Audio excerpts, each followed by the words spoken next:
جی ہاں، وہ خالق، وہ مالک جو اپنے بندوں سے 70 ماؤں سے زیادہ محبت کرتا ہے، وہ اپنے بندوں کو پیغام دے رہا ہے، ان فی خلق السماوات والارض، زمین اور آسمان کی پیدائش میں،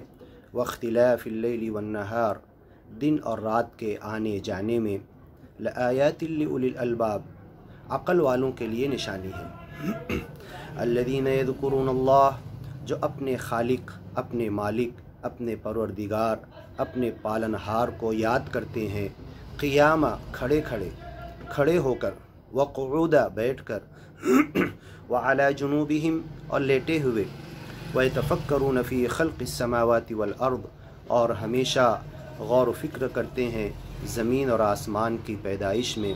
کہ اللہ نے ان تمام چیزوں کو کیسے پیدا کیا، کیوں پیدا کیا، اس کا کیا انجام ہونے والا ہے، اس میں غور و فکر کرتے ہیں۔ ربنا ما خلقت هذا باطلا، اور جتنا غور و فکر کرتے ہیں تو ان کے منہ سے یہی نکلتا ہے، اے ہمارے رب، تو نے دنیا کی یہ ساری چیزیں بیکار پیدا نہیں کی، سبحانک، تو بے عیب ہے، تو پاک ہے، ہم تیری پناہ میں آ گئے، فقینا عذاب النار، تو ہمیں بچا لے آگ کے عذاب سے۔ ربنا انک من تدخل النار، اے ہمارے رب، جس نے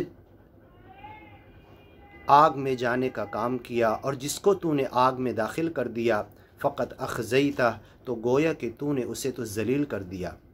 فقینا عذاب النار، تو ہمیں آگ کے عذاب سے بچا لے۔ ربنا انک من تدخل النار فقد اخزیتہ وما للظالمین من انصار، اور ظالموں کا کوئی مددگار نہیں ہوگا۔ ربنا اننا سمعنا منادیا، اے ہمارے رب، ہم نے ایک پکارنے والے کو سنا،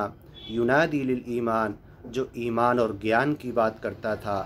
اے مالک تیرے ماننے کی بات کرتا تھا، ان آمنوا بربکم، جس نے ہم سے کہا کہ اپنے پالنہار پروردگار کو مان لو، اس کا گیان لے لو، اس پر ایمان لے آؤ، فآمنا، ہم نے گیان بھی لیا،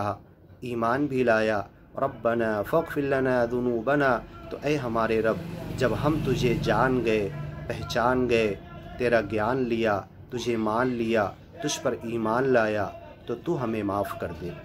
ذنوبنا، ہمارے سارے گناہوں کو معاف کر دے، وکفر عنا سیئاتنا، اور ہمارے تمام کالے کرتوتوں کو ہم سے دھو دے، ہم سے دور کر دے، صاف کر دے، وتوفنا مع الابرار، اور اگر ہمیں موت آئے تو نیک لوگوں کے ساتھ آئے، ربنا وآتنا ما وعدتنا علی رسلک، تیرے سچے رسولوں کے ساتھ، نبیوں، پیغمبروں اور تیرے اچھے بندوں سے جو تو نے وعدہ کیا وہ ہمیں بھی دے، ولا تخزنا یوم القیامہ، اور ہمیں قیامت کے دن ذلیل نہ کر، انک لا تخلف المیعاد، اے اللہ تو اپنے وعدے کے خلاف کبھی نہیں کرتا۔